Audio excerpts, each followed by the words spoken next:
Depuis hier, le ministère de la Défense russe n'avait pas encore réagi par rapport aux tirs effectués par son armée. Oui, les Occidentaux se sont agités.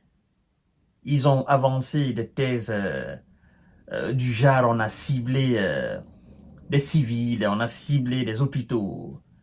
Le ministère russe de la Défense vient d'apporter une précision hautement importante. Précision sur laquelle d'ailleurs la députée emblématique ukrainienne, qui fait partie aussi de la commission de défense ukrainienne, Madame Mariana Bezougla, a condamné hier. Elle a avoué qu'il s'agissait d'une cérémonie militaire dans un endroit d'entraînement des militaires ukrainiens. Chose que le ministère de la Défense ukrainienne a démenti, que sur le territoire hier, il n'y a jamais eu de cérémonie militaire. Mais, mesdames et messieurs, nous ne sommes plus dans cette ère de mensonges. On ne peut plus mentir. Et d'ailleurs, plusieurs blogueurs ukrainiens hier, blogueurs militaires ukrainiens hier, ont corroboré la déclaration de la députée, même si la défense ukrainienne tente de démentir.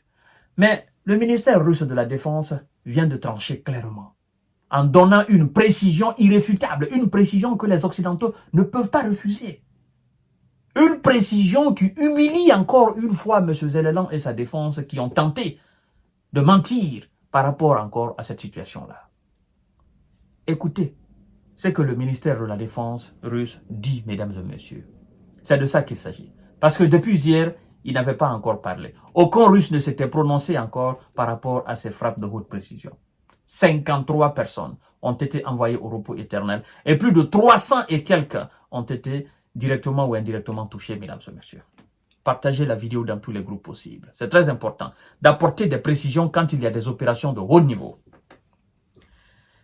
Les tirs de mardi à Poltava visaient un centre d'entraînement militaire, assure le ministère de la Défense russe. Visaient un centre d'entraînement militaire.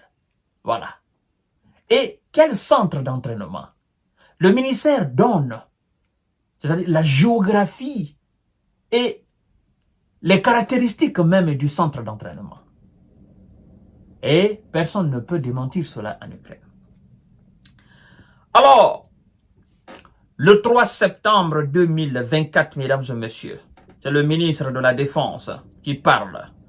Le 3 septembre 2024, excusez-moi, les forces armées de la Fédération de Russie ont procédé à une frappe de haute précision contre le 179e centre d'entraînement conjoint des forces armées ukrainiennes dans la ville de Poltava, où, sous la direction d'instructeurs étrangers, des spécialistes des communications et de la guerre électronique, de toutes les formations et des militaires des unités des forces armées ukrainiennes ont été formés, ainsi que des opérateurs de véhicules aériens sans pilote participent au bombardement de cibles civiles sur le territoire de la Fédération de Russie.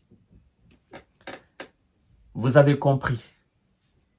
Mais je réitère encore le communiqué, la précision apportée par le ministère de la Défense. Le 3 septembre 2024, les forces armées de la Fédération de Russie ont procédé à une frappe de haute précision contre le 179e centre d'entraînement conjoint des forces armées ukrainiennes dans la ville de Poltava, où, sous la direction d'instructeurs étrangers, des spécialistes des communications et de la guerre électronique, de toutes les formations et des militaires des unités des forces armées ukrainiennes ont été formés, ainsi que des opérateurs de véhicules aériens sans pilote participant, n'est-ce pas, au bombardement de cibles civiles sur le territoire de la Fédération de Russie, a écrit le ministère de la Défense russe. Au moins c'est clair. C'est clair dans la tête de tout le monde. Ni le ministère de la Défense ukrainien, encore moins un poltron, n'est-ce pas, ne peut démentir ça.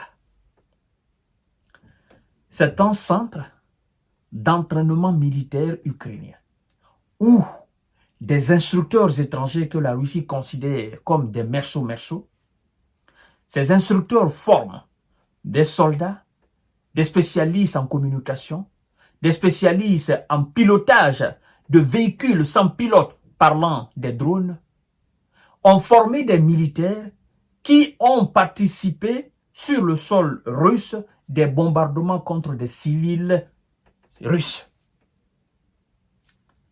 Mesdames et messieurs, la Russie ne fait rien au hasard. Tout est calculé.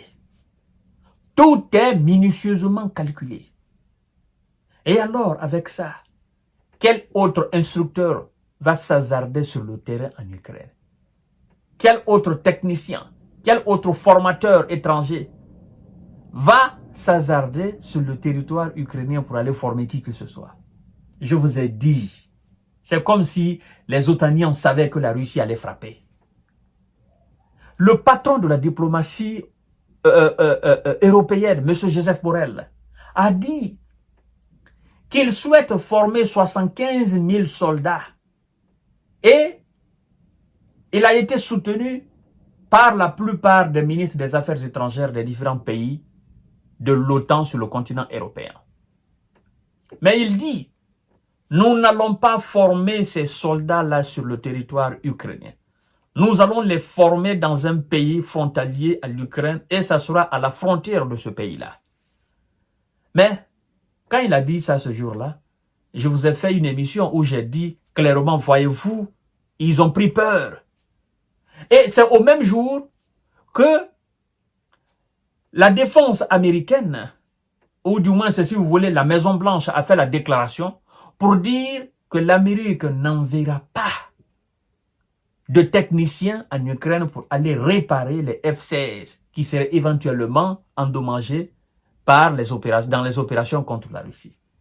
Et que l'Amérique ordonne, n'est-ce pas, l'Amérique ordonne aux pays européens de réparer les F-16, que cette tâche soit sous la responsabilité des pays européens. Je dis, alors, mais écoutez, si vous avez peur d'envoyer vos techniciens, donc vous pensez que la vie de vos techniciens coûte beaucoup plus cher que la vie des techniciens européens pour qu'on les envoie sous le feu, n'est-ce pas, sous la puissance de feu de l'armée russe en Ukraine. Alors, mesdames et messieurs, le ministère de la Défense russe a tranché. C'était contre un centre de formation militaire de tout genre. Donc, écoutez, mesdames et messieurs, la Russie a eu les coordonnées, a eu les renseignements et savait exactement ce qui se passait dans ce centre de 179e, 179e, voilà, 179e. Ils ont très bien précisé. Hein? C'est le centre de formation de 179e en Ukraine, où il y a des militaires ukrainiens, où il y a des instructeurs étrangers, où il y a tout genre de personnes dans ce centre-là, où certainement des gens étaient en préparation, ou des gens étaient en formation pour aller commettre aussi d'autres actes de terror sur le territoire russe. La vérité va sortir. Le ministre de la Défense ukrainien, nous attendons votre contre-déclaration contre la déclaration du ministère de la Défense russe. Au lieu de vous focaliser sur le nombre de personnes envoyées au repos éternel ou le nombre de personnes blessées, contredisez ce que le ministère de la Défense russe vient de dire. Si c'est un centre militaire, un centre de formation militaire qui a été bombardé ou pas. C'est de ça qu'il s'agit. À tout à l'heure, mesdames et messieurs, pour notre série d'informations et de décortiquage. Partagez la vidéo dans tous les groupes possibles. Ça va